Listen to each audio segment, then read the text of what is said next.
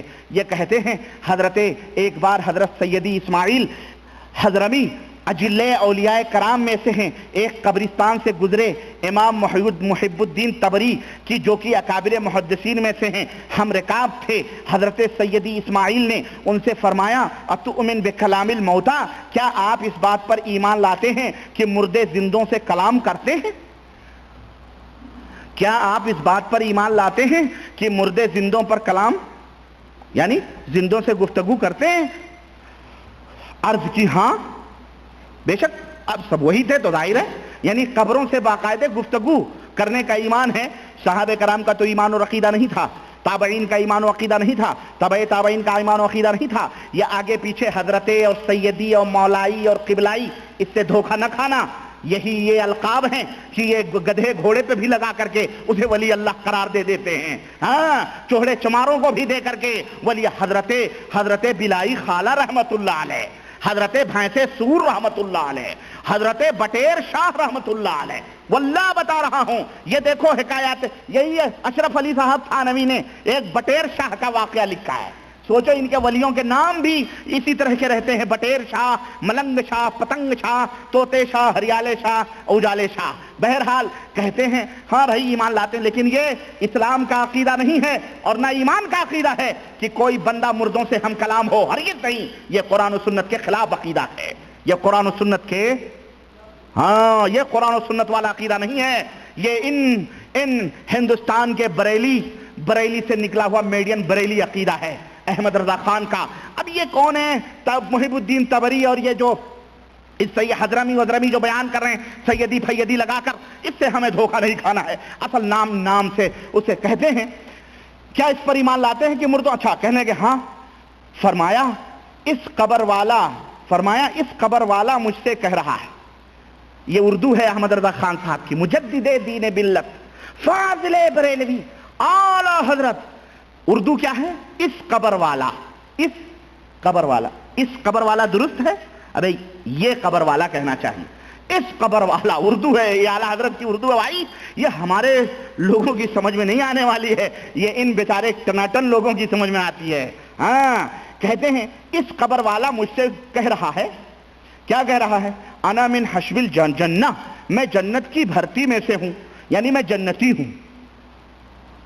قبر بھی بول رہے ہیں سیدی اسماعیل حضرمی سے میں جنتی ہوں، اللہ کے نبی گزرے ہیں، قبر والا نہ بولے میں دوزخی ہوں، بولو صحابہ گزرے ہیں، قبر والے نہ بات کریں، یہ خان صاحب کے جو پیرور ہیں سب یہ قبر والے بول رہے ہیں۔ سنو آگے سنو، میں جنت میں بھرتی میں سے ہوں۔ آگے چلے، وہاں 40 قبریں تھیں، یہ 40 کا چکر بڑا چکا چونچ کرنے والا چکر ہوتا ہے، لوگوں کے چلے بھی 40 ہوتے ہیں، ہے کہ نہیں؟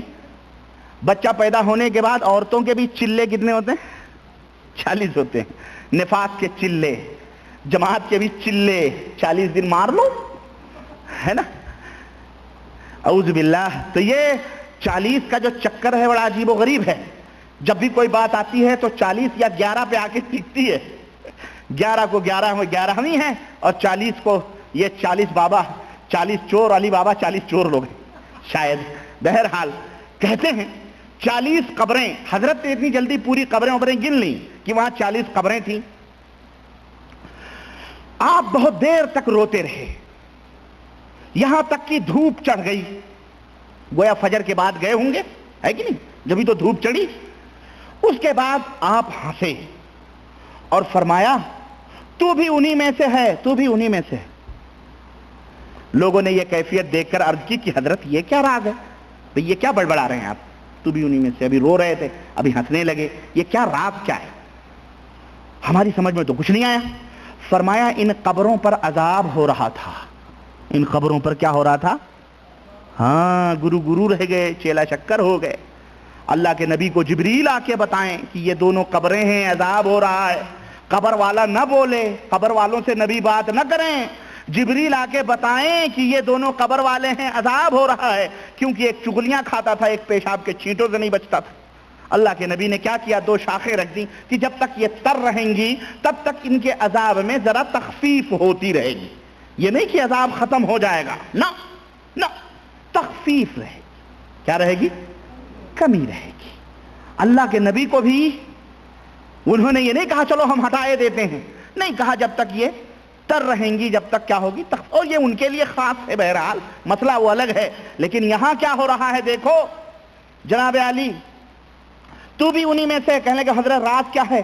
کہنے لگے ان قبر والوں پر عذاب ہو رہا تھا جسے دیکھ کر میں روتا رہا. دیکھ رہے ہیں، عذاب بھی دیکھ رہے ہیں. اللہ کے رسول صلی اللہ علیہ وسلم فرماتے ہیں کہ جب قبر والے سے سوال و جواب ہوتا ہے تو اس کی جو آواز یا اس کی جو چیخ ہوتی ہے، اس کی جو چیختا ہے، پکارتا ہے، اس کی چیخ کو انسان اور جنات کے علاوہ چرند پرند سب سنتے ہیں. ہاں، لیکن انسان اور جنات اس کو نہیں سنتے ہیں. اللہ کے نبی صلی اللہ علیہ وسلم فرماتے ہیں کہ اگر میں تمہیں یہ بتا دوں کہ قبر والوں کے اوپر کتنا عذاب ہوتا ہے، یا اللہ تمہیں قبر والوں کا عذاب دکھلا دے تو تم اپنے مردوں کو دفن کرنا چھوڑ دو گے. اللہ ہم سب کو قبر کے عذاب سے محفوظ رکھے. اور کچھ ہمارے یہاں ملکوں میں منکرین نکلے ہوئے ہیں، ہے نا، اپنے آپ کو مسلمین کہتے ہیں.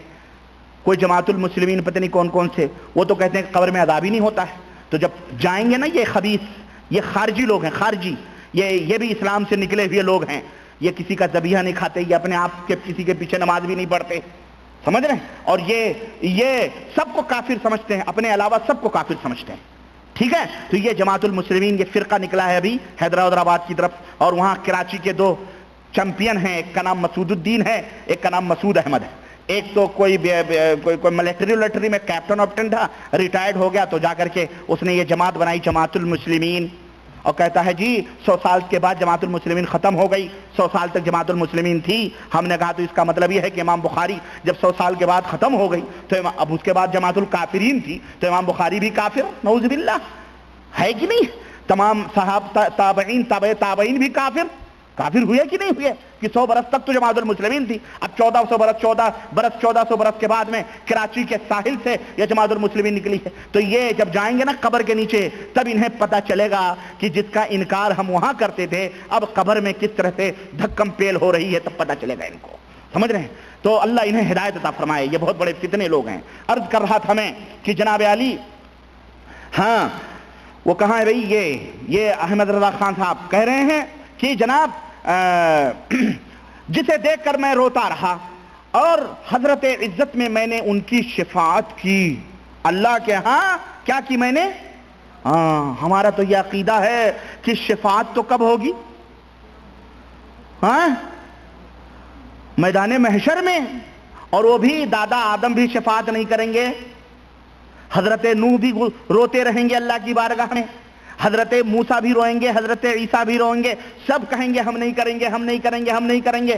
اخیر میں حضرت محمد الرسول اللہ صلی اللہ علیہ وسلم کی خدمت میں امت حاضر ہوگی، تب وہ اللہ کے نبی کہیں گے انا لہا، میں شفاعت کروں گا تمہاری، میں تمہاری سفارش کروں گا. پھر اللہ کے بارگاہ میں سجدہ کریں گے. اللہ رب العزت فرمائے گا یا محمد ارفع رأسک، اے میرے نبی اپنے سر کو اٹھائیے.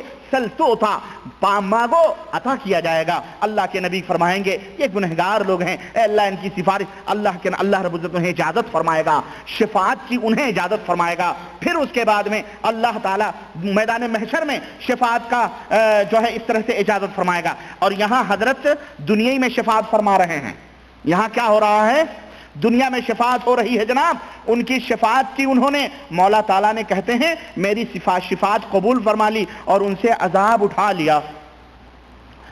اللہ کے نبی نے 2 تر شاخیں رکھ دیں تخفیف کے لیے، ہلکا ہوگا عذاب، یہ نہیں کہ عذاب اٹھا لیا گیا۔ لیکن یہاں حنفیوں کے جو پیر احمد رضا خان بریلویوں کے ہیں، باقاعدے عذاب بھی اٹھایا جا رہا ہے، قبر کے اندر کیا ہو رہا ہے سب دکھایا جا رہا ہے، سب کچھ ان کو پتا ہو رہا ہے، استغفر اللہ، وہ غیبیات کا سب کچھ ان کو علم ہو رہا ہے۔ اچھا جناب چلو بات ختم نہیں ہوئی ابھی، کہتے ہیں ایک کہنے لگے حضور آپ ہنسے کیوں؟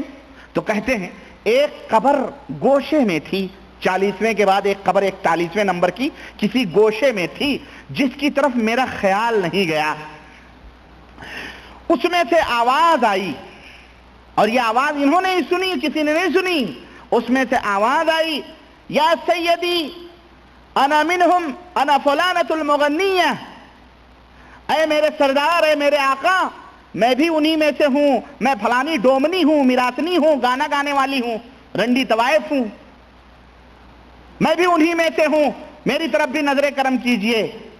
کہنے لگے، اس کے کہنے پر مجھے ہنسی آ گئی اور میں نے کہا انت منہم، تو بھی انہی بخشش والوں میں سے۔ ماشاءاللہ حد ہو گئی واقعی بکواس کی اور گپ بازی کی، گانے والیاں، رنڈیاں، طوائفیں بھی جناب عالی، اگر حضرت یہ باقاعدے یہ ذہن دیا جا رہا ہے کہ یہ جو ہمارے ملکوں میں چکلوں پر طوائفیں ہیں نا، یہ بڑی نیاز فاتحہ دلاتی ہیں۔ ہاں ارے جناب عالی، اگر بتیاں سلگا کے صبح حضرت کے نام کی 4 آنے 8 آنے کی، باقاعدہ اس میں اعلیٰ حضرت سے فتویٰ بھی پوچھا گیا ہے کہ اگر کوئی رنڈی فاتحہ دلانے کے لیے وہ کمائی استعمال کرے تو جائز ہی کہ نہیں؟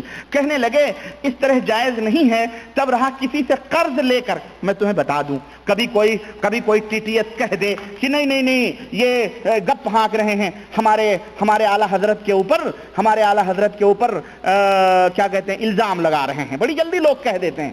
آؤ میں بتاؤں رنڈی کی کمائی جائز ہے کہ نہیں، پتہ نہیں میں نے لکھا ہے کہ نہیں لکھا ہے کہیں، بہرحال یہ اسی ملفوظات اعلیٰ حضرت کے اندر موجود ہے۔ تو وہ کہتے ہیں کہ اپنی کمائی نہیں بلکہ کیا کرے، وہ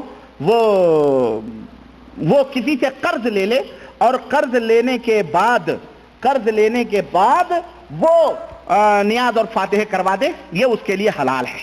ہم نے کہا تو پھر وہ جمع کیسے کرے گی؟ وہ قرض جو دے گی آخرکار وہ قرض پورا کیسے کرے گی؟ کیسے کرے گی؟ لیکن یہ چونکہ امام اعلیٰ اہل سنت والجماعت ہیں، ان کا فتویٰ ہے، اس لیے کوئی دوبارہ سوال نہیں کر سکتا ہے۔ بہرحال تو جناب علی اس طرح سے جناب یعنی یہ ذہن اور فکر دیا جا رہا ہے کہ اے رنڈیو، اے طوائفو، اے دنیا کی گنہگار لوگو، تمہیں جو کچھ بھی کرنا ہے کرتے رہو، حیا شرم کچھ کرنے کی ضرورت نہیں، مرید ہو جاؤ، شفاعت تو تمہاری ہم کروا لیں گے۔ ہاں اسی لیے دیکھیں پیری مریدی کے جال بچھائے جا رہے ہیں، اور بچھا کر کے جناب علی خوب مریدیں بن رہی ہیں۔ طوائفیں بھی مرید ہیں بھائی، طوائفیں بھی۔ آپ کہو گے کہ جناب یہ کہاں کی بات؟ آؤ جب بات آئی ہے تو ذرا اس گھر کا بھی تذکرہ کرتا چلوں۔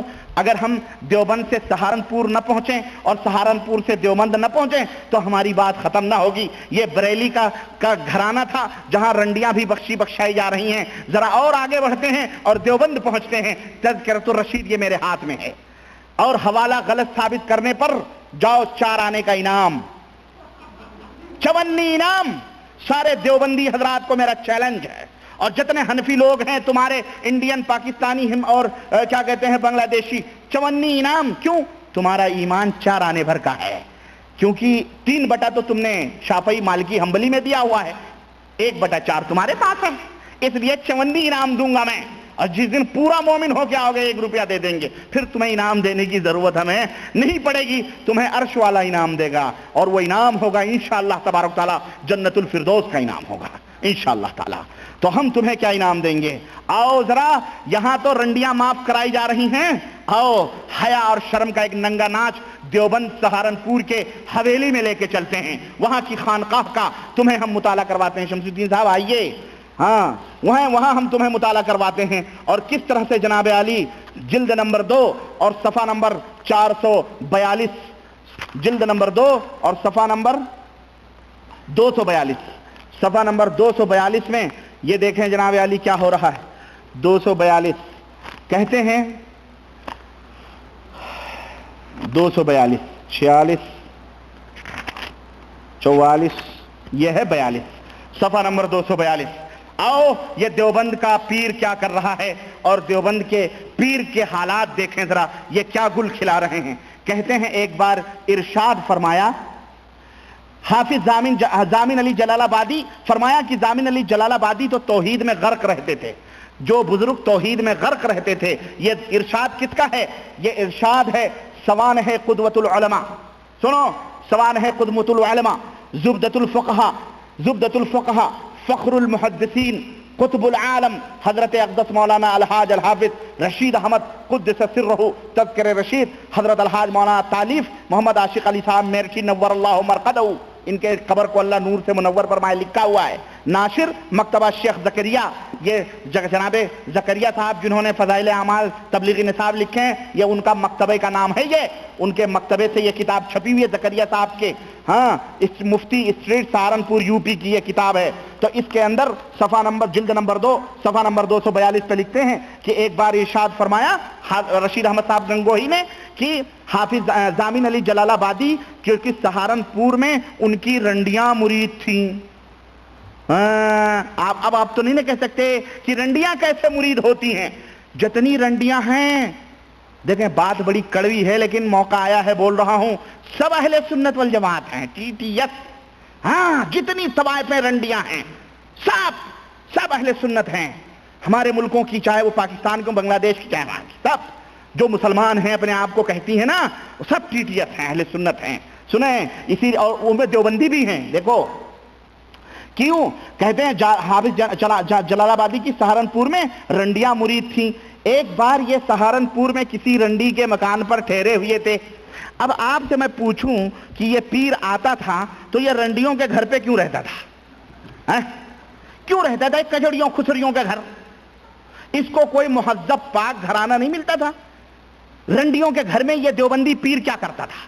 پوچھو ذرا ہمارے تبلیغی جماعت دیوبند کے لوگوں سے، جنہوں نے اس کتاب کے اندر یہ واقعہ لکھا ہے کہ یہ، اور پھر یہ جو بیعت لی ہوئی تھی رنڈیوں نے، دیوبندیوں کے ہاں تو یہ عقیدہ ہے کہ بغیر شوہر کی اجازت کے عورت کسی کو اپنا پیر نہیں بنا سکتی، تو یہ جو رنڈیاں تھیں، سوال یہ ہے یہ کس کی اجازت سے حضرت کی مریدنیاں تھیں؟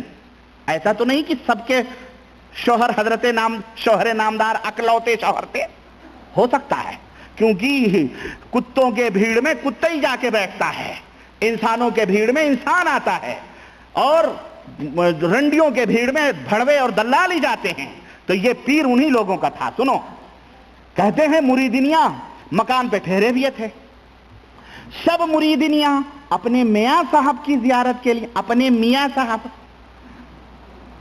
اگر 2-4 دفعہ کوئی عورت کسی مرد کو میاں کہہ دے تو غلط فہمی میں ہو جائے گا، کہیں ہم ہی تو نہیں اس کے شوہر ہیں، ہے کہ نہیں، ڈر جائے گا وہ بیچارہ۔ تو یہ اپنے میاں صاحب کی زیارت کے لیے حاضر ہوئی، مگر ایک رنڈی نہیں آئی۔ اعوذ باللہ، کلمہ دیکھو میرا نہیں ہے، یہ بڑا کاٹدار کلمہ ہے جو حضرت رشید احمد گنگوہی استعمال کر رہے ہیں۔ ہمارے بہت سارے اخوان دوست جو ہیں، اللہ انہیں ہدایت عطا فرمائے، کچھ اپنے بھی ہیں، پرائے خیر تو ہم میٹھا بھی بولیں گے تو انہیں کڑوا لگے گا، لیکن ہمیں اپنوں سے بھی شکوہ ہے، کچھ اپنے اخوان ہیں کہتے ہیں یار زبان بڑی سخت ہوتی ہے۔ ارے ہم نے کہا یار اس سے بھی زیادہ سخت کوئی بول سکتا ہے؟ ڈومنی، رنڈی، طوائف، اب میں تھوڑی کہہ رہا ہوں، یہ تو اس میں لکھا ہوا ہے سب، کتے بلی، میں نہیں کہتا ہوں کہ سب لکھا ہوا ہے، تو میں پڑھتا ہوں۔ اب میں اس کو ہلکا کر کے کچھ لکھنؤ کی بھٹیارنوں والی زبان بولوں تو لوگوں کی سمجھ میں نہیں آئے گا، ہے کہ نہیں؟ اس لیے جو لکھا ہے سادے سودے آدمی ہیں بول دیتے ہیں۔ تو کہتے ہیں کہ ایک رنڈی نہیں آئی، میاں صاحب بولے فلانی کیوں نہیں آئی؟ ماشاءاللہ، اور ماشاءاللہ کیا حضرت کو باقاعدہ حفظ ہے، رہی ہوگی چلبلی کوئی، جبھی تو یاد تھی دل کے گوشے میں، کہیں اتنے بے قرار ہو گئے یہ کہ اب فلانی کیوں نہیں آئی؟ جبھی تو یاد تو کوئی ایسی ویسی نہیں رہتی فالتو، کوئی اہم تھی جبھی یاد رہی، ہے کہ نہیں؟ فلانی کیوں نہیں آئی؟ رنڈیوں نے جواب دیا میاں صاحب ہم نے اس سے بہترا کہا کہ چل میاں صاحب کی زیارت کو، اس نے کہا میں بہت گنہگار ہوں، بہت روسیاہ ہوں، میاں صاحب کو کیا منہ دکھاؤں، میں زیارت کے قابل نہیں۔ کم از کم اس بے شرم پیر سے تو وہ باحیا مجھے لگ رہی تھی، ہے کہ نہیں؟ جو اتنی ڈٹھائی کے ساتھ رنڈیوں کے گھر، میاں عام جاہل بیچارہ تو اس ایریا سے نہیں گزرتا ہے، بالخصوص اگر داڑھی اوڑھی ہو تو اور بیچارہ شرمائے گا، وہ ایریا سے گزرتے ہوئے نام نہیں لیتا ہے کہ نہیں؟ چہ جائے کہ ان کے گھر میں قیام کرے، اور وہ بھی ایسا قیام کہ اس نے کوئی تبدیلی بھی پیدا نہ کی، باقاعدہ برسوں سے وہ کام چالو تھے اور مریدنیاں مرید ہو رہی تھیں اور وہ کام بھی چل رہا تھا۔ بھئی اگر یہ کہا جاتا چلو بھائی وہ اصلاح کے لیے گئے تھے، تو حضرت جب اصلاح کے لیے گئے تھے تو اتنی برس میں ایک بھی نہ سدھری کہ ان کے گھر جا کے قیام کر لیں، ہے کہ نہیں؟ کہ وہ باقاعدہ اقرار کر رہی ہے کہ میں روسیاہ ہوں، غلط کار ہوں۔ لیکن چلیں یہ دیوبندیوں کا پیر دیکھیں، اچھا جناب میاں صاحب کو میں زیارت کر، میاں صاحب نے کہا نہیں جی تم اسے ہمارے پاس ضرور لانا۔ دل کی دھڑکن، دل میں آگ لگی ہو تو کہاں سے بجھے؟ اسے دیکھے بغیر حضرت کو چین نہیں، ہے نا؟ اسے ضرور لانا۔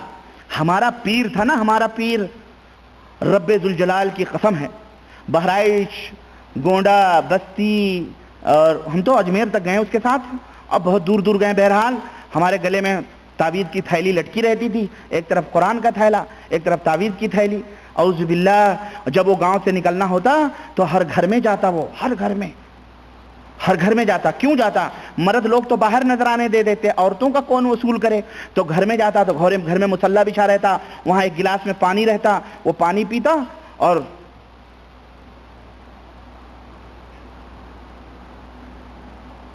ایسے ایسے دعا کرتا، اور مریدنیاں جب تک تولیہ ہاتھ میں چوم چاٹ کے اور صدری یہاں رہتی، اسی میں صدری کی جیب میں پیسے ڈالتی، میں اپنا پیچھے تعویذ وویز لے کے اس کو پیچھے رہتا تھا۔ بھائی مرید کا چیلا ہے نا، مجھے کسی نے نہیں دیا، کچھ معاف کیجیے گا، ہے نا؟ لیکن بہرحال اب وہ رہتا تھا پیچھے۔ پھر جب ہم دوسرے گاؤں جاتے تھے، اس گاؤں کو چھوڑ کر پورے گھر میں، سب کے گھر میں جاتا اصول کر کے، اور جناب کوئی پردہ وردہ نہیں رہتا، ہاں سب باندیاں ہوتی ہیں نا پیر کی، سب باندیاں ہوتی ہیں، لونڈیاں ہوتی ہیں، یہ آزاد ہیں بیچاری، ہاں سب لونڈیاں ہیں ان کی، نعوذ باللہ، کوئی پردہ نہیں، سب بے پردہ ہو کر کے آتی ہیں، کوئی پردہ نہیں، پیر ہیں سب، معاف ہے، استغفر اللہ، یہ لونڈیاں ہیں سب۔ بہرحال جب دوسرے گاؤں جاتے، مغرب کی نماز پڑھ کے جب وہ بیٹھتا تو مجھے بلاتا، بیٹھتا میں تو صدری اتار کے دیتا، لو چونی الگ، اٹھنی الگ، 1 روپے الگ، 10 روپے الگ، 5 روپے الگ، لوگ بیچارے 5 10 پیسے بھی اس میں ہوتے۔ اب یاد آتا ہے کہ وہ غریب مسکین بیچارے اپنی کمائیاں کس طرح سے ان پیروں کے جیبوں میں ڈالتے ہیں، ہے کہ نہیں؟ تو الگ کر کے سب جوڑ کے گن کے ایک بیگ رہتا تھا، اس میں ڈالتا، صبح پھر کسی کو منی آرڈر کرنے کے لیے وہ پیسہ بھیجتا تھا، اس طرح سے، ہاں اپنے پاس ہمیشہ زیادہ نہیں رکھتا تھا، 2 ڈھائی 3 ہزار۔ اچھا جناب جب وہ پیسے آتے تھے، اس میں مدرسے کا بھی پیسہ ہوتا تھا، سب کا پیسہ، تو ہیلا شرعی کرواتا تھا۔ پتہ ہے ہیلا شرعی کیا ہوتا ہے؟ حنفیوں کا ایک مسئلہ ہے ہیلا شرعی، یہ زکوٰۃ ہے، یہ صدقات ہے، یہ ہے۔ مولوی کیا کرتا ہے معلوم ہے؟ طلبہ کو بلا لیتا ہے، طالب علم جو ہوتے بیچارے غریب، ان کو کیا ہے، ان کو مسئلہ بتایا جاتا ہے، دیکھو ہمارا مسئلہ حنفی فقہ کا یہ ہے، ہیلا شرعی کروا لو۔ ہیلا شرعی مطلب یہ ہے کہ یہ پیسہ ہے، ہم تمہیں دے رہے ہیں، یہ لے لو، پھر تم لے کر کے جب تم مالک ہو جاؤ گے، جب تمہیں ہم دے دیں گے تو یہ پیسہ پھر ہمیں واپس کر دو، یہ کہہ کر کے کہ حضرت یہ پیسے ہم آپ کو دے رہے ہیں، ہے نا، آپ اپنے لیے بھی استعمال کریں، جہاں چاہیں استعمال کریں، اب ہم آپ کو یہ ہدیہ دے رہے ہیں۔ کیا دے رہے ہیں؟ ہدیہ دے رہے ہیں، اس کو کہتے ہیں ہیلا شرعی، ہدیہ۔ اب وہ آتا تھا جب تو طالب علم کو، کسی کو جو خاص ہوتا تھا، اس کو بلا کے اس کو پورے 5,000 10,000 دے دیتا تھا کہ بیٹا یہ رکھو تم، یہ تمہارا ہے نا۔ تو وہ سب پتا رہتا ہے کہ کیا کرنا ہے، تو پھر وہ کہتا ٹھیک ہے حضرت یہ ہمارا ہے، اب میں اپنی طرف سے آپ کو ہدیہ دیتا ہوں، یہ ہدیہ ہے، رکھ لیں آپ۔ اس طرح سے لوگوں کے صدقات اور زکوٰۃ یہ کھاتا ہے، اللہ کی قسم ہے، اعوذ باللہ۔ استغفر اللہ. اس طرح سے حنفیوں میں ہیلا شرعیاں چلتی ہیں. تو جناب علی بہرحال اب جیسے احمد رضا خان صاحب نے رنڈیوں کے فاتحے کو بھی قرار دیا نہیں ہیلا شرعی، تو ویسے سمجھ لیجئے. اچھا خیر آگے بڑھتے ہیں. پیروں کی بات آئی ہے، اس طرح عورتوں میں پیر جاتا تھا تو یہاں تو بیٹھ کے مرید کر رہا. بہرحال کہنے لگے جی اسے لے کر آئے. چنانچہ جناب وہ دوسرے دن وہ بیچاری مرتی نہ تو کرتی کیا، آئی میاں صاحب کی زیارت کو آئی. سامنے میاں صاحب نے پوچھا، جب آئی وہ میاں صاحب نے پوچھا بھی تم کیوں نہیں آئی تھی، تم کیوں نہیں آئی تھی میری زیارت کے لیے؟ اس نے کہا حضرت روح سیاہی کی وجہ سے زیارت کو آتی ہوئی شرماتی، بہت روح سیاہ ہوں، گنہگار. ان کی طرح بے شرم تو نہ تھی وہ، ہے نا. لیکن دیکھو دیوبندی پیر کیا کہہ رہا ہے. ہاں اور دیوبندیوں کو تکلیف نہیں ہونی چاہیے. معاف کیجئے گا اگر میں نام لے رہا ہوں تو کوئی جرم نہیں کر رہا ہوں. اور دیوبندی کس کو کہتے ہیں؟ ان کی نسبت بھی اللہ کی طرف نہیں، رسول کی طرف نہیں، وہ دیوی دیوتاؤں کی طرف. دیوبند، پہلے اس دیوبند کا نام کیا تھا؟ دیوبند، دیووں کا جنگل. اب وہ کہتے کہتے دیوبند ہو گیا. تو یہ سب دیوبندی ہیں، اسی دیوی دیوتاؤں کی طرف منسوب ہیں. ان کو نسبت بھی کرنے کو ملی تو صحیح بولو، صحیح نسبت نہ ملی غریبوں کو، صحیح ٹھکانہ نہ ملا. غریب نہیں، بہت چالاک لوگ ہیں اور کوا چالاکی میں صبح اٹھ کے گو کھودتا ہے، معروف ہے، مشہور ہے یہ. کہنے لگے بھی تم شرماتی کیوں ہو؟ سنو میاں صاحب بولے بھی تم شرماتی کیوں ہو؟ سنو ذرا غور سے سنو یہ جملہ سنو. تم شرماتی کیوں ہو؟ کرنے والا کون اور کرانے والا کون؟ وہ تو وہی ہے نا. استغفر اللہ، یعنی اللہ. تم زنا کرواتی ہو یا جو تم سے زنا کرتا ہے وہ سب کرنے اور کروانے والا اللہ ہے. استغفر اللہ، اعوذ باللہ. اور لعنت ہو ایسے لوگوں پر جو اس طرح کے ولایت اور اس طرح کے واقعات ولیوں اور بزرگوں کی طرف کر کے اس طرح کی باتیں کرتے ہیں. اور یہ دیوبندیوں کا میں سمجھتا ہوں اعوذ باللہ میں مجھے نہیں کہنا چاہیے، لیکن کیا اللہ، کل ہی میں نے اس ہفتے میں نے کہا تھا کہ یہ بریلویوں کا اللہ ہوگا جس کا شوہر ہوگا نعوذ باللہ اس دنیا کے اندر. ورنہ اللہ ایک ہے، اس کا نہ کوئی شوہر ہے، نہ اس کا کوئی بیٹا ہے، نہ اس کی کوئی بیٹی ہے، نہ اس نے کسی کو جنم دیا ہے، نہ اس سے کسی نے جنم لیا ہے. قل هو اللہ احد، وہ ہمارا اللہ ہے. ان کا اللہ، ان کا شوہر یہ دیوبندیوں کا نعوذ باللہ اللہ ہو سکتا ہے. استغفر اللہ، جو زنا کرتا ہو نعوذ باللہ. اور وہی میں کہتا ہوں یہ عقیدہ تو یہودیوں نصرانیوں نے بھی اللہ کے سلسلے میں نہ رکھا کہ اللہ بھی نعوذ باللہ زنا کرتا ہے یا کرواتا ہے. اعوذ باللہ. بولو یہ کیا ہے؟ یہ ایمان ہے؟ یہ توحید ہے؟ کہتے ہیں وہ توحید میں غرق رہتے تھے. یہ دیوبند کا توحید ہے. اور سنو بعض دیوبندی حضرات تعویل کرتے ہیں، کہتے نہیں اس کا یہ مطلب ہے. تو میں یہی کہا کرتا ہوں کہ رنڈی سمجھ گئی، دیوبندی نہیں سمجھا. رنڈی سمجھ گئی پر دیوبندی کی سمجھ میں بات نہیں آئی. کیوں؟ اس کے چہرے پر اپنے بزرگوں کا کی ولایت اور ان کے تقدس کا چشمہ لگا ہوا ہے اور حد ہو گئی کفر کی. سنو پھر وہ رنڈی سن کر آنکھ بگولا ہو گئی اور خفا ہو کر کہا لا حول ولا قوت، اگرچہ میں گنہگار ہوں مگر ایسے پیر کے منہ پر پیشاب بھی نہیں کرتی. اور یہ کہہ کر کے وہ چلی گئی. رنڈی سمجھ گئی لیکن دیوبندی بولو نہیں سمجھے، نہیں سمجھے. یہاں ڈومنیا قبروں میں احمد رضا خان بریلی کے معاف ہو رہی ہیں مغنیاں، میراتنیاں، طوائفیں، اور یہاں دیوبند میں باقاعدے کرنے کرانے والا سب اللہ ثابت کیا جا رہا ہے. بولو مسلمانوں یہ کفر کہاں سمانے والا ہے؟ اور ہمارے لوگوں کو جا کر کے ہندوستان میں کوئی بتائے اور ان کو بتلائے، ہندوستان پاکستان کے ان اپنے آپ کو دیوبندی اور اپنے آپ کو بریلی کہنے والے ان حنفیوں کو، کہ تم تو سر سے پیر تک جن کو اپنا ولی تصور کرتے ہو یہ اتنے بڑے فاسق و فاجر اور اتنے بڑے بدعقیدہ اور بدمذہب لوگ ہیں جنہوں نے اپنی کتابوں میں یہ تمام سب باتیں لکھی ہیں. حیا کرو، کچھ شرم کرو اور اللہ وحدہ لا شریک سے ڈرو. کس طرح کجریوں خسریوں کے جو ہے وہ مریدینیوں سے بچو. اور میں ان سے ذرا پوچھیں، کچھ سوالات ہیں دیوبندی ملاؤں کو ذرا پوچھیں کہ بتاؤ پیر بن کر رنڈیوں اور کجریوں کے مکان میں ٹھہرنے کی کیا شرعی حیثیت ہے؟ کیا آپ کے ہاں شریعت میں جائز ہے کہ پیر بن کر رنڈیوں اور کنجریوں کے ہاں جا کے ٹھہرا جائے؟ اسی طرح سے ان دیوبندی مولویوں سے پوچھو کہ یہ رنڈیوں کے جماعت کی جماعت اور غول کی غول اور جو زیارت کرنے کے لیے حضرت کے پاس آتی تھیں، کیا یہ اپنے اپنے شوہروں کی اجازت لے کر کے آتی تھیں؟ کیا ایسا تو نہیں کہ دیوبندی پیر ہی سب کا شوہر بنا ہوا تھا؟ اسی طرح سے یہ بھی پوچھئے کہ رنڈیوں اور کھجریوں کی مریدنیوں کا یہ جو لشکر جرار حضرت کی زیارت کے لیے آیا تھا اور جو اپنے نام نہاد دیوبندی پیر کی زیارت کے لیے یہ تمام سب یہ جم غفیر اور یہ بھیڑ آئی تھی، یہ سب رنڈیاں اپنے اپنے شوہروں کی اجازت سے مرید ہونے آئی تھیں یا کیا معاملہ تھا؟ اسی طرح سے ان سے بھی پوچھو دیوبندیوں سے کہ دیوبندی پیر ایک ایک رنڈی کو پہچان رہا ہے، ایک ایک رنڈی کو باقاعدے پہچان رہا ہے، تو وہ کیسے پہچانتا تھا؟ اس کے پاس کون سا آلہ تھا کہ وہ پہچانتا تھا کہ یہ رنڈی فلاں ہے، یہ رنڈی فلاں ہے، یہ رنڈی فلاں ہے؟ یا ایسا تو نہیں تھا کہ ہم تمہیں دیکھا کریں تم ہمیں دیکھا کرو، یا دل کے آئینے میں ہے تصویر یار جب ذرا گردن جھکائی دیکھ لی؟ یہی معاملہ ہو سکتا ہے۔ اور یہ بتاؤ کہ ایک رنڈی کھجڑی کھچری پر اپنی نظریں برقرار رکھنا یہ کہاں کی امانت اور دیانت اور ولایت کا تقاضا ہے؟ بتاؤ، اعوذ باللہ۔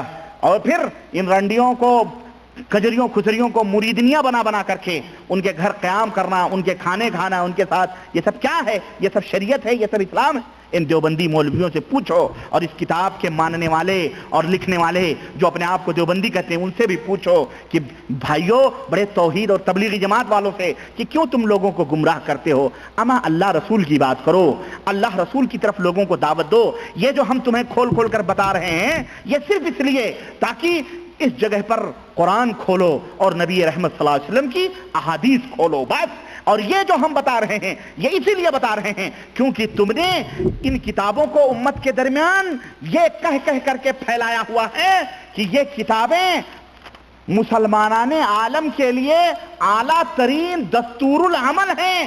اس لیے ہم یہ کتابیں کھول کھول کر کے امت کے سامنے بتاتے ہیں کہ یہ دستور العمل مسلمانان عالم کے لیے نہیں ہے، اس کے اندر کفر اور شرک کی گندگیاں ہیں، پلیدگیاں ہیں۔ یہ حکیم الامت کی اولیاء کے نام پر یہ کفر کی بھری ہوئی ملغوبے ہیں، حکایات اولیاء جنہوں نے نام دیا ہوا ہے، اس کے اندر کفر اور شرک ہیں۔ یہ تذکرہ رشید کے اندر پیر پرستی کی بدبودار ہوائیں اور عقیدے موجود ہیں۔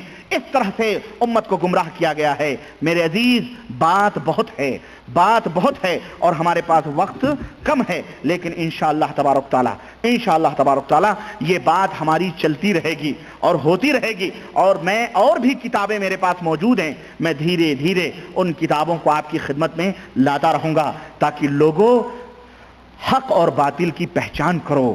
صحابہ کرام صرف حق بات نہیں سنتے تھے، نہ ایک صحابی تھے اللہ کے رسول صلی اللہ علیہ وسلم سے جنہیں اللہ کے نبی صلی اللہ علیہ وسلم نے خطاب دیا، امیر الامہ کا خطاب دیا ہے۔ وہ ہمیشہ رسول اللہ صلی اللہ علیہ وسلم سے نگیٹو پہلو پوچھا کرتے تھے، مائنس پہلو پوچھا کرتے تھے کہ اللہ کے نبی ایسا ہوگا تو پھر شر کے بارے میں ہمیشہ پوچھتے تھے۔ کسی نے کہا آپ شر ہی کے بارے میں کیوں پوچھتے ہیں؟ وہ کہتے تھے اس لیے تاکہ جو جتنے بھی شر اور برائیاں ہیں ان سے ہم بچ جائیں، ان سے ہم دور رہیں، اسی لیے شر کے بارے میں معلومات حاصل کرنا بہت ضروری ہے۔ تو اس لیے یہ انہی صحابی کی روش اور طریقے پر چلتے ہوئے یہ جتنے بھی شر ہیں یہ میں آپ کو بتلا رہا ہوں تاکہ ان کی طرف اپنے ایمان اور عقیدے کو نہ لے جائیں، نہ اپنے دماغ اور ذہن کو لے جائیں۔ ان شر اور برائیوں سے بچیں، اور خیر جو قرآن کے اندر موجود ہے، خیر جو محمد الرسول اللہ صلی اللہ علیہ وسلم کی احادیث، سیرت، صحابہ تابعین کی سیرتوں کے اندر موجود ہے، ان خیر کو، ان بہترین باتوں